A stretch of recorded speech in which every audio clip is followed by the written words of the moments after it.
Hi, this is Kalyan, chemistry faculty. Now I will explain Bohr's atomic theory, which is in the topic structure of the atom.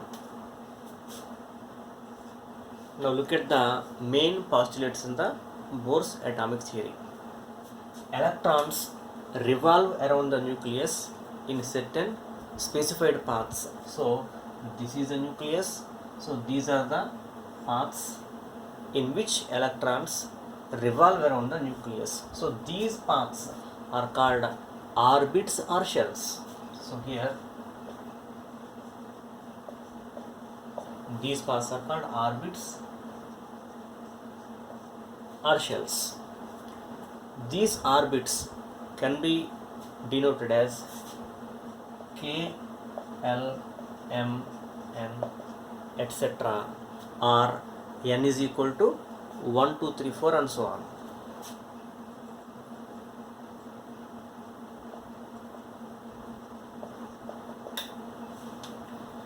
These orbits are called as stationary orbits because as the electron revolves in a particular orbit, its energy remains constant. So these are called stationary orbits.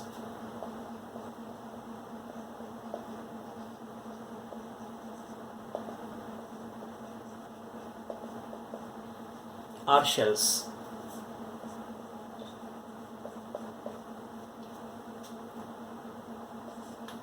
As the n value increases, the size and energy of the orbit also will increase. So with increase in the n value, the size and energy of the orbit also will increase. And supplying the energy, the electron gets promoted to the higher energetic levels. So now this is the atom, here it is electron, and supplying the energy, it gets promoted to the higher energetic level, and afterwards it come back to the ground state. So now we will come back to the ground state by emitting the same amount of energy in the form of radiation. So this is called atomic excitation and atomic de-excitation. Now say energy of the lower orbit is E1, that of higher orbit is E2. Here the difference in the energies of these orbits can be denoted by delta E, which can be written as E2 minus E1, which is equal to h nu. It is according to Planck's quantum theory. So Bohr made the use of Planck's quantum theory here.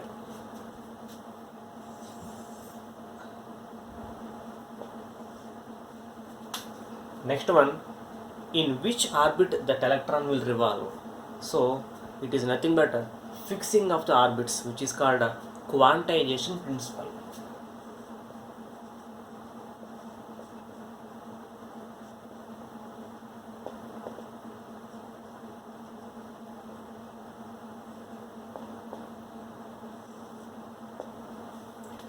So here, according to the quantization principle, electron will revolve in the orbit whose angular momentum is the integral multiple of h by 2 pi. So here the product of mass of the electron and the velocity of the electron and the radius of the circular path is called angular momentum.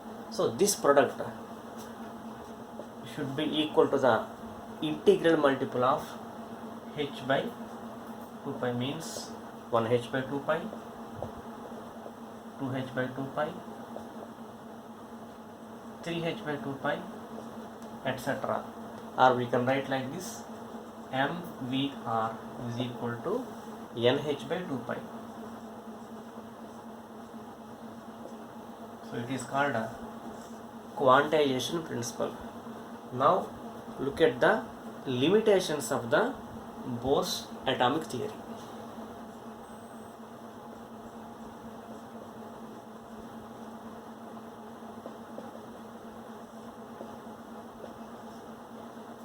This theory can explain the spectrum of hydrogen-like species.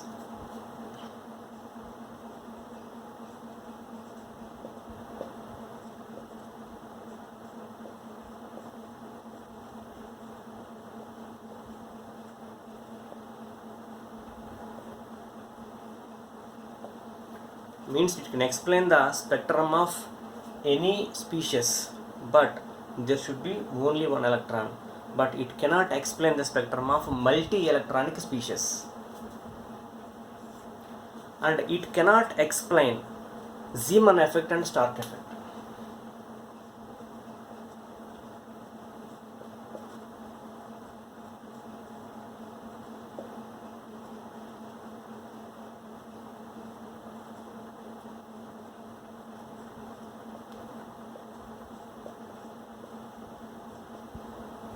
So what is meant by Zeeman effect? Splitting of the spectral lines under the influence of magnetic field is called Zeeman effect. Splitting of spectral lines under the influence of electric field is called Stark effect. And so these were not explained by Bohr's atomic theory. It also cannot explain the fine spectrum.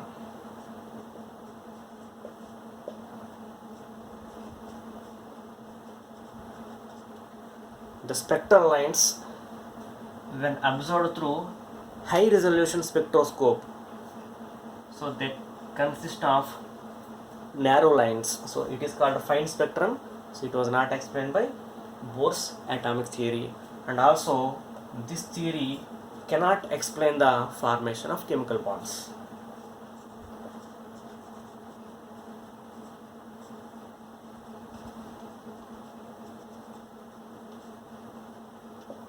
So these are few limitations of the Bohr's atomic theory.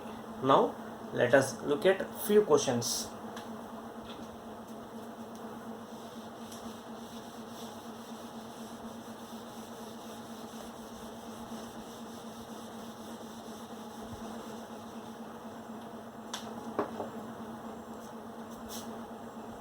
When an electron jumps from N shell to K shell, what happens? Energy may be emitted, absorbed, or none. Let us check this question.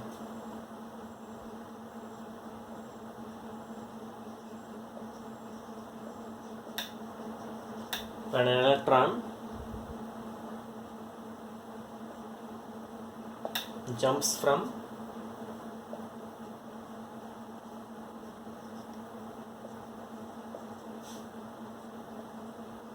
N shell to K shell, what happens? So now let us solve this question. Here I am just taking a part of this one and I am drawing here. So this is the nucleus. So this is the K shell, L, M and N shells. So our given electron is in the N shell. So it jumps from N shell to K shell. So now from here to here.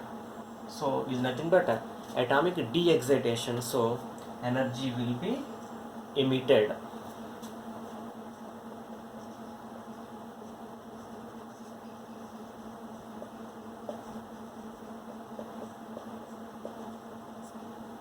So one more model question.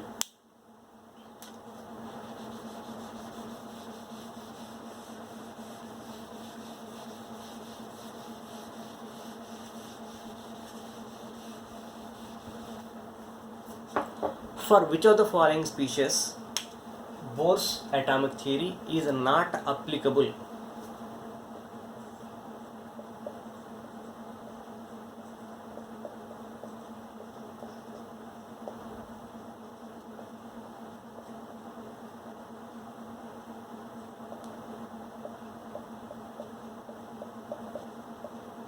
Bohr's atomic theory